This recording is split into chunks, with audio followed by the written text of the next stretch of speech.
All right, here. Okay, you can have a seat. Simon says, sit down.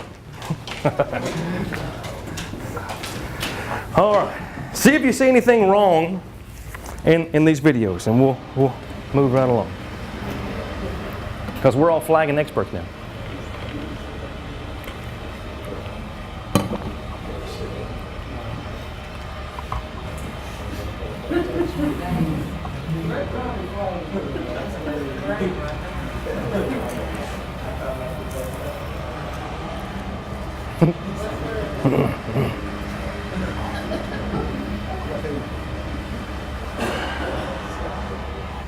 All right.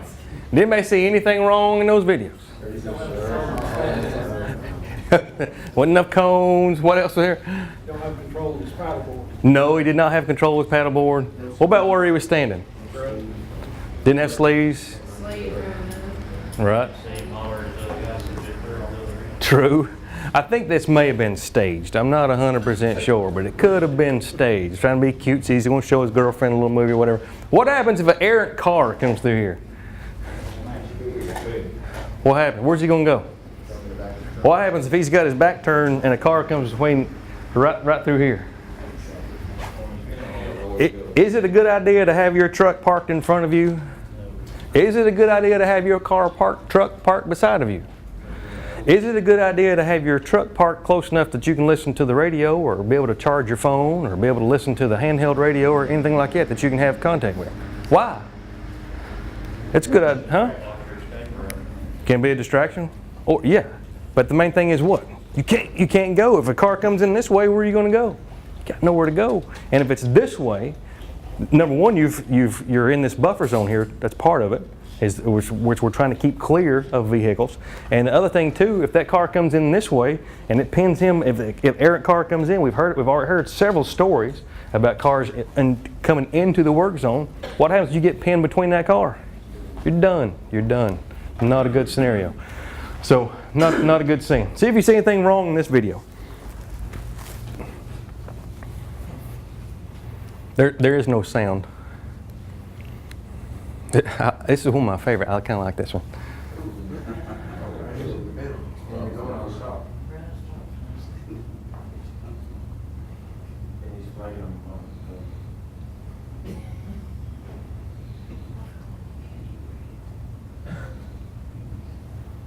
It's probably a good thing there's not audio. It's just what I'm guessing.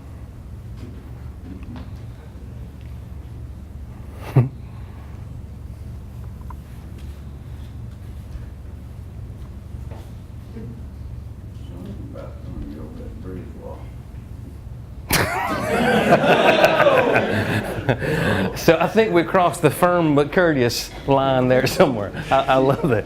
It's on. We're done. We're done here talking. The firm, courteous was probably crossed. Firm, I think he's all over firm. He got firm. What's one of the things wrong in this video? He's in the middle of the roadway, right? But where was his escape path? Over the bridge, right?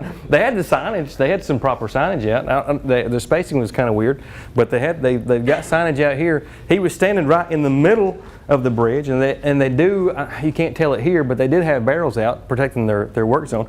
Similar situation that we had in Dandridge. We had a bridge job very similar to this in the fact that we had a bridge that had very. Has anybody been to Dandridge? Through the Dandridge bridge that we're replacing. The bridge width is maybe 20 feet, maybe.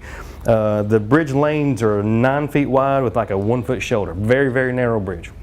And so the bridge is like right outside of downtown Old Dandridge. And so the contractor is replacing the bridge. They're building a new bridge right beside of the old bridge. And it's a truss bridge, much like this one that you see in the background. So there's no way to widen the existing bridge. And so as they're building the new bridge, there's a lot of work that they can do off of the old bridge. And so I get a call from one of our inspectors and says, hey, do you care to come out here and look? The contractor's got a flagging operation set up on the bridge, and he said these guys are out here flagging. He said they're flagging on the bridge, and said they don't have no place to go. He said, do you care to come out here and look? And so I go out there and look, and it's just like this, but the guy was standing on the edge, but there's like nothing. I mean, there's like he's standing here in literally maybe a foot, and so if there's like a foot, and then there's like a parapet wall just like that, and there's no place to go. If there's a car comes through there, and there's cars that swap mirrors, I mean, it's that narrow on the bridge. So there's no place for this person to go that's flagging. So I tell the contractor, I say, hey, look, you've got to give this guy an escape route, because if a car comes through here, where's he going to go? Okay. I said, either move the flagging operation off the bridge, I said, or give this guy, or do something, because you need to take it off the bridge. I said, okay, all right, we'll do that. So I walked away, everything was good. Get a call the next day that from an inspector, said, hey, you probably need to come out here and take a look at this. And so I go out there and you know what their solution was? No, it was on the bridge. So he's still on the bridge. Put a harness on him. So he's standing with the harness on, hooked up to the parapet rail on the side of the bridge. I'm like, that is not how we solve this situation. So his escape route was to jump off the side of the bridge. I'm like, that's not how we're going to fix this scenario. So anyway, that was his escape route. So that brings up even more scenarios. So anyway, so that's not how you fix that situation. We moved it off the bridge. We got it remedied. So it is interesting. So here's a quick little video. We'll look at how they talk about stopping, releasing, and slowing traffic. Flagging operations require 3 basic skills: stopping, releasing, and slowing traffic. To stop traffic, stand on the shoulder of the roadway with the stop paddle away from your body toward the near edge of the pavement. Raise your free hand with the palm exposed to the approaching driver. Look directly at approaching traffic and make eye contact with the driver. After you've stopped the first vehicle, remain on the shoulder of the road. This is your normal flagging location. You should never stand in the traffic lane. However, after stopping the first vehicle, if drivers of approaching vehicles are unaware of your presence, it may be necessary for you to stand in the traffic lane. You may only stand near the center line. Do not cross the center line. When you are satisfied that the drivers of all approaching vehicles are aware of your presence, you should move back to your normal flagging location on the shoulder. Keep your paddle on stop until you are safely on the shoulder of the road. Only then may you release traffic. Remember to watch out for traffic that may be coming from behind you by looking over your shoulder. Never turn your back on oncoming traffic or stand in the path of moving traffic. To release traffic from the closed or open lane, turn the slow side of the paddle to face the vehicles. With your free arm, signal the drivers to proceed. Be direct and point in the direction you want the traffic to go. Never wave the paddle. After all the vehicles have passed, turn your paddle to display stop and wait for the next vehicle. In some cases, you may not need to stop traffic, but only slow it down. In these cases, always stand on the shoulder of the road. Display the slow paddle to oncoming traffic. Use your free arm to motion traffic to slow down. Remember, never stand in the path of oncoming traffic. If you learn these 3 basic skills, stop, release, and slow traffic, you'll be well prepared for any flagging operation. Situations will vary, and how you apply these skills will differ from project to project.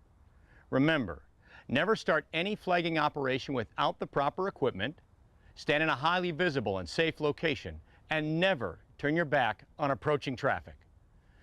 All right, who wants a fancy hat like that guy? That was cool, right? No, a good little video, kind of simple. I like that. Any questions about proper flagging or proper use of the stop slow paddle? Any questions? All right.